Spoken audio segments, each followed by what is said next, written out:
Assalamualaikum warahmatullahi wabarakatuh. Di sini saya Raihan Akbar Fadilah akan menceritakan tentang sastra Islam pada masa dinasti Abbasiyah. Kekuasaan dinasti Bani Abbasiyah adalah melanjutkan kekuasaan dinasti Bani Umayyah. Dinamakan Daulah Abbasiyah karena para pendiri dan penguasa dinasti ini adalah keturunan Abbas, paman Nabi Muhammad SAW. Dinasti Abbasiyah didirikan oleh Abdullah Al-Saffah bin Muhammad bin Ali bin Abdullah bin Al-Abbas. Dia dilahirkan di Humaimah pada tahun 104 Hijriah. Dia dilantik menjadi khalifah pada tanggal 3 Rabiul Awal 132 Hijriah. Kekuasaan dinasti Bani Abbasiyah berlangsung dari tahun 750 hingga 1258 Masehi. Pada abad ke-7 terjadi pemberontakan di seluruh negeri. Pemberontakan yang paling dahsyat dan merupakan puncak dari segala pemberontakan, yakni perang antara pasukan Abdul Abbas melawan pasukan Marwan bin Muhammad, yang akhirnya dimenangkan oleh pasukan Abdul Abbas. Dengan jatuhnya negeri Syria, berakhirlah riwayat dinasti Bani Umayyah. Bersama dengan itu bangkitlah kekuasaan Abbasiyah. Dari sini dapat diketahui bahwa bangkitnya Daulah Abbasiyah bukan saja pergantian dinasti, akan tetapi lebih dari itu adalah pergantian struktur sosial dan ideologi. Sehingga dapat dikatakan kebangkitan Daulah Bani Abbasiyah merupakan suatu revolusi. Masa Bani Abbasiyah sering disebut-sebut sebagai masa keemasan Islam. Pada masa ini, geliat intelektual dan perkembangan peradaban Islam mencapai puncaknya, termasuk kajian tentang sastra pada masa ini juga mengalami perkembangan. Hal itu dikarenakan beberapa faktor, di antaranya adanya dukungan dari pemerintah untuk mengembangkan kegiatan intelektual. Salah satu bentuk apresiasi pemerintah adalah dengan didirikannya lembaga penerjemah atau biasa disebut Darul Hikmah. Namun, hal lain yang perlu dicatat ialah bahwa pada masa ini banyak terjadi kekeliruan berbahasa di tengah masyarakat akibat pergumulan yang kuat bangsa Arab dengan bangsa Ajam atau non-Arab. Terdapat beberapa faktor yang menyebabkan terjadi perkembangan dunia sastra pada masa dinasti Abbasiyah.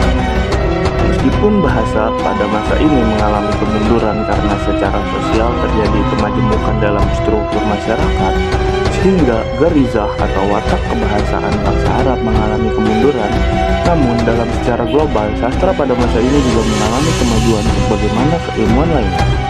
Terdapat beberapa faktor yang mempengaruhi perkembangan tersebut, yaitu yang pertama politik. Ketika Daulah Abbasiyah memegang tampuk kekuasaan tertinggi Islam, terjadi banyak perubahan dalam kehidupan masyarakat. Pada porsi tertentu antara politik dan sastra saling mempengaruhi. Pergeseran paling fundamental terjadi ketika pusat kekuasaan dipindahkan dari Damaskus dan tradisi Arab ke kental ke Baghdad dengan tradisi Parsinya. Pada masa ini, seluruh sistem pemerintahan dan kekuasaan politik dipengaruhi peradaban Sasaniyah Parsi, di mana khalifah berkuasa mutlak dan memimpin seluruh struktur pemerintahan, mulai dari menteri, pengadilan, sampai panglima prajurit. Puncak kekuasaan pun tidak lagi terbatas pada keturunan Arab.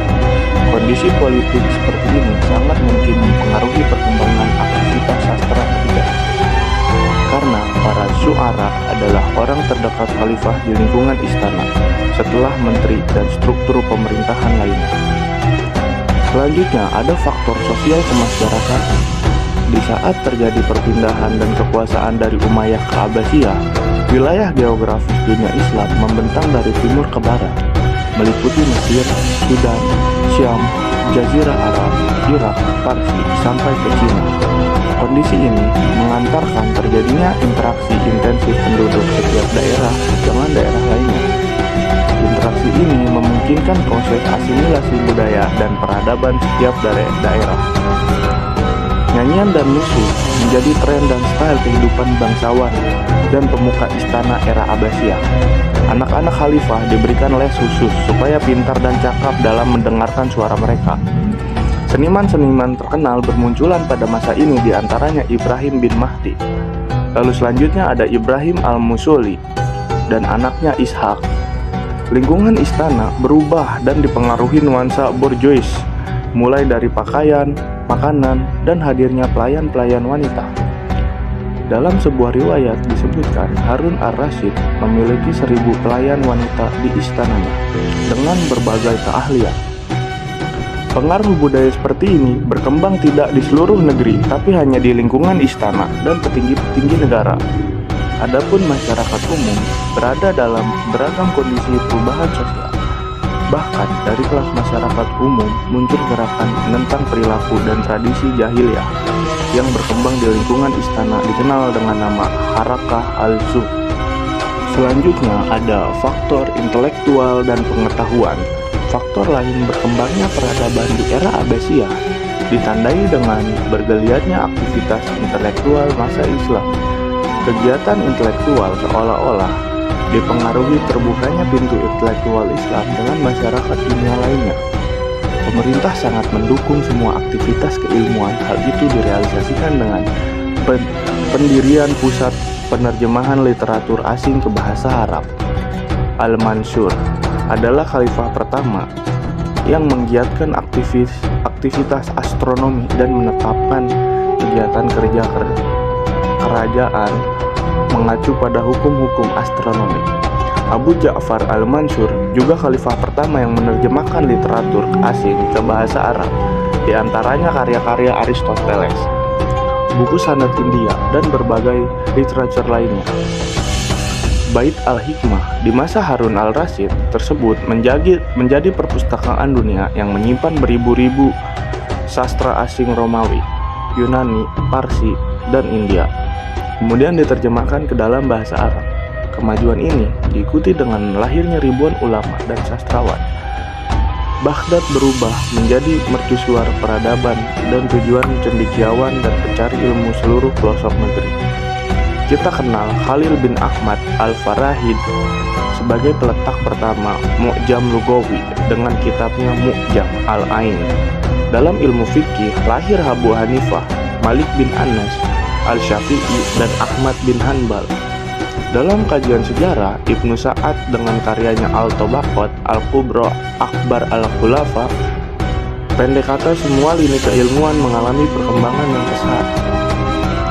Faktor politik, sosial, dan arus intelektualisme yang tumbuh dan berkembang pesat sudah tentu mempengaruhi aspek-aspek penting dalam kehidupan sastra itu.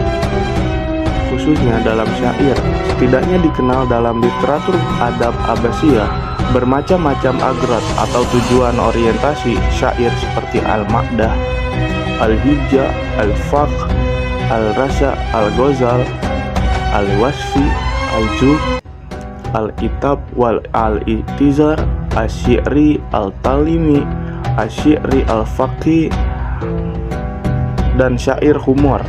Pengaruh kebudayaan asing yang hadir dan masuk dalam sastra Arab diantaranya buku Al-Maidan, karya Ulan Asy-Sya'ubi Al-Faris, sebuah karya hasil asimilasi dua peradaban besar Arab dan Parsi atau biasa disebut Persia.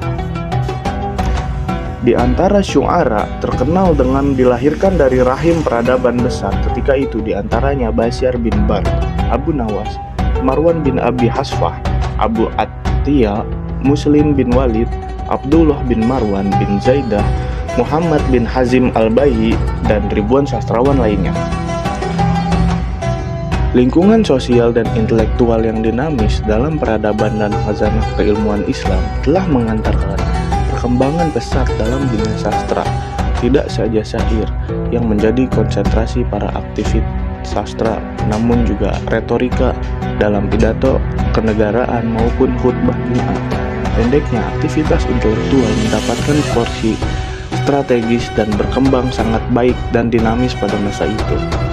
Selanjutnya, genre sastra pada masa Abbasiyah. Secara garis besar, sastra Arab dibagi atas dua bagian, yaitu prosa dan syair.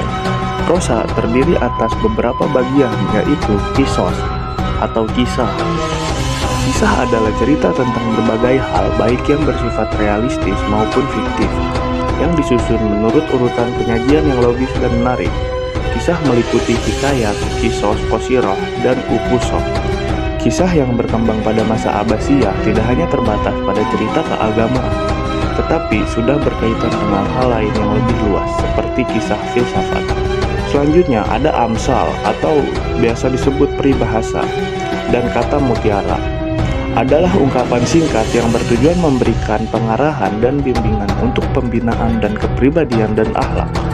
Amsal dan kata mutiara pada masa Abbasiyah dan sesudahnya lebih menggambarkan pada hal yang berhubungan dengan filsafat, sosial, dan politik. Tokoh terkenal pada masa itu adalah Ibnu al-Muqaffal. Selanjutnya ada genre sejarah atau tarik, atau biasa disebut juga riwayat. Sejarah atau riwayat mencakup sejarah beberapa negeri dan kisah perjalanan yang dilakukan para tokoh terkenal karya sastra yang terkenal dalam bidang ini. Antara lain adalah Mu'jam al-Buldan oleh Yaqut al-Rumi. Selanjutnya ada Tarik al-Hindi yang ditulis oleh al-Biruni. Selanjutnya ada karya ilmiah Abbas Ilmiah yang mencakup berbagai bidang ilmu. Selanjutnya ada karya terkenal yang berkenaan dengan hal lain adalah Kitab al-Hawaya atau buku tentang hewan. Pada masa itu muncul genre prosa pembaruan yang dinahkodai oleh Abdullah bin Muqaffal dan juga prosa lirik yang ditokohi oleh antara lain Al-Jahiz. Salah satu prosa yang terkenal dari masa ini ialah Kisah 1001 Malam. Dalam dunia puisi juga muncul puisi pembaruan yang ditokohi antara lain oleh Abu Nawas dan Abdul Atiyah. Selain prosa dan puisi, seni korespondensi juga mengalami peningkatan. Hal ini karena luasnya wilayah kekuasaan Abbasiyah dari timur ke barat, yang tentunya membutuhkan konsolidasi antar wilayah dengan surat menyurat. Tokoh-tokoh yang terkenal antara lain Abu Al-Fida Muhammad bin Al-Amin. Selanjutnya ada Abu Ishaq Al-Syabi. Lalu yang terakhir ada Al-Qadli Al-Fadil.